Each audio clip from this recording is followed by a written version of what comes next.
Hey, I know these are weird times, strange days. The stuff in the news is disturbing, to say the least. And for most of you, I think this has been week one of post-spring break and full-time online schoolwork. And that's got to be a little bizarre too. Times are not easy, definitely not normal. And I just want you to know I've been thinking about you this week and praying for you. I just hope you're hanging in there as best you can, focusing on your relationships with your family and your friends, social distancing, but still relationships, connections, and include God in that too. In terms of sports, my first love as a child was baseball. And some of my earliest baseball memories are right here in this exact spot. This is in Estabrook Park in Shorewood. Back in the day, we could see the old Schlitz Brewing Company in dead center field, right about there. That's long gone. Now you can see the Estabrook Beer Garden in right center. And if I pan to the left, over in the left field corner, there's a skateboard area with ramps and whatnot. I remember hitting a terrific double, punched a sharp grounder right down that right field line. I tried to stretch it into a triple and I got thrown out sliding at third. I used to pitch a little bit when I was a kid, but by far my favorite position to play was right here at first base. I think it was my birthday when I was either in second grade or third when my mom got me a first baseman's mitt, first baseman's glove. And here it is. I still have it. You can see it's a little bit the worse for wear. It's also, a kid's size, so it's hard to even get my whole hand and fingers in there now. But man, did I love this thing. This got me through many years. Second, third, fourth, fifth, sixth grade baseball, playing first base, scooping balls. I was one of the taller kids in my grade, so playing first base made sense. Look at the condition of this thing. You can see here that I've, over the years, tied things together. I've got some electrical tape holding things together over here. And back then, even in the major leagues, guys used to do that. You didn't just throw away a glove when it got a little bit worn. In fact, that's when it really became valuable, when it was broken in and when it felt familiar to you, like a friend. Yeah, you just kept repairing it as best you could with whatever you had, and somehow it just kept working. Later on, I got this first base glove, and you can see it's a little bit different. It's a lot bigger, adult-sized, and the brand is different, and it's in a little bit better shape. It's not quite as worn out. But if you look at the two of them, you can see that the idea is basically the same. It's basically a leather claw designed to scoop balls in the dirt, snag balls one-handed that are out wide or up high. It's the ideal tool for a first baseman. I may not have played a whole lot of baseball since my middle school years. A little bit of softball here and there, but not much baseball. But as a lot of you know, I play a good deal of tennis during normal times, not these days with social distancing, but normally 4 times a week or so. And I have a variety of tennis rackets too. One of the oldest that I have is this right here. I have probably a dozen or so of these old style wooden rackets. For those of you that don't know what this is a press, which is designed to keep the wood from warping when you put it into storage in the off season. So you have to unscrew the press at these 4 points, and then you can slide the racket out, and it's still in pretty good shape. This one here is a Wilson Pro Staff, a Jack Kramer Pro Staff. You can tell it's that because of the distinctive diamonds on the racket shaft. But the whole thing is wood. It's old school, to be sure. This is what I play with today. And this isn't even all that new. I have 3 of these, identical, the exact same model, the exact same grip size and everything. This is a Wilson also. This is a Blade Tour. It's about 10 years old as a model, I believe. I mean, it's a lot lighter than this one. It's a lot more powerful than the old one, than the old wood ones. It's made out of graphite instead of wood.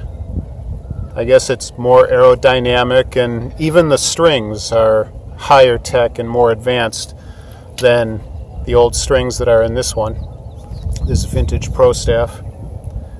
And yet, when you look at them, the idea is pretty much the same, right? You've got a racket with a hoop or an oval-shaped hitting surface, and that surface is covered in strings that are woven together. This is a lot newer, to be sure, a lot more advanced in some ways, but the basic idea is about the same. From way back in the 60s and 70s to today. Here in my apartment, the top 2 shelves of this 4-shelf bookcase are pretty much solidly just Bibles. I count 24 of them. There's a couple concordances in there, but 24 different Bibles. Different versions. Some of them study Bibles, some not. Having different features, different advantages, different things to offer. No 2 alike. And by my count, there are at least 10 other Bibles here in my apartment besides these 24. Maybe more. Maybe a few I have even lost track of somewhere in a drawer or behind something. It's a lot of Bibles. This is one of the older Bibles that I own. It looks pretty old, doesn't it? If you open it up, there's a presentation page that I wanted you to see.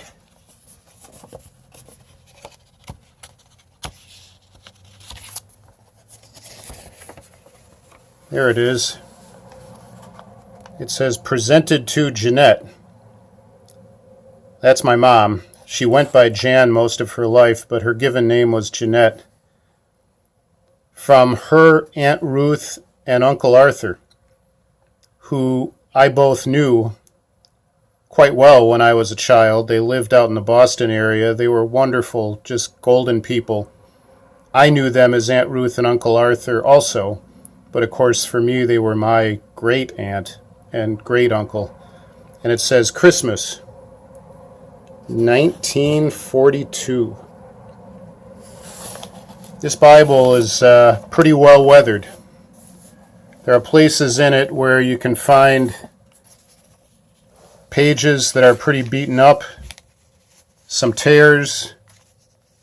Here's a spot where probably my mom at one point tried to tape something back together. But you know, it's all still here. The words of wisdom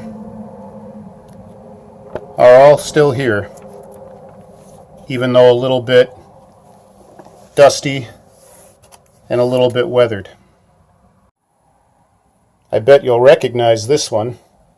I think this is the newest Bible that I own, the only one that I acquired within the last 10 or so years. the guidebook, which some of you received when you were confirmed to be members of OCC. Looks a lot newer than that other one, doesn't it? A little bit fancier. It has more of these cool articles, explanations. The pages aren't so worn. The cover is nice and new. There are maps, other things that are pretty helpful to us. But the ideas are pretty much the same as the ideas in this one. The old weathered Bible my great aunt and uncle gave to my mom at Christmas time, 1942. You know, in the Gospel of Matthew, there's a scene where a lawyer asks Jesus a question.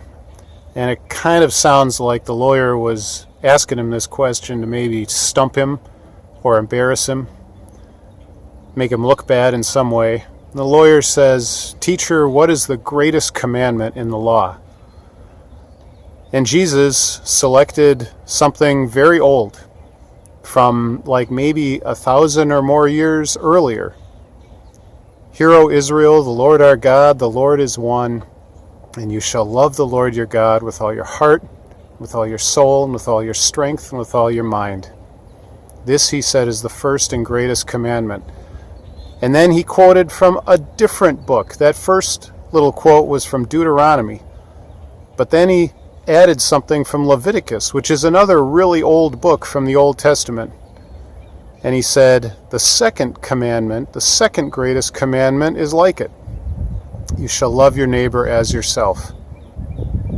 Then in the Gospel of John, Jesus says this during the time that we sometimes call the Last Supper. He said, "A new commandment I give you, that you love one another. By this all people will know that you are my disciples, if you love one another." Interesting. The basic idea is the same. Jesus quotes from the Old Testament, very old words, to say, love God and love your neighbor. And then Jesus says, let me give you a new word. Love one another. Sounds like the same basic idea, old and new. And maybe that makes sense. There's a line in the New Testament book called Hebrews that says Jesus Christ is the same yesterday, today, and forever. I don't know if that really means that Jesus never changed his mind or anything like that. I'm not sure it's quite that literal. But the basic ideas, love, hope, joy, peace, truth, faith, forgiveness, compassion, they're really old, but they've withstood the test of time. And whether you think of them as old or brand new, they're still just as important for us today as they were way back when.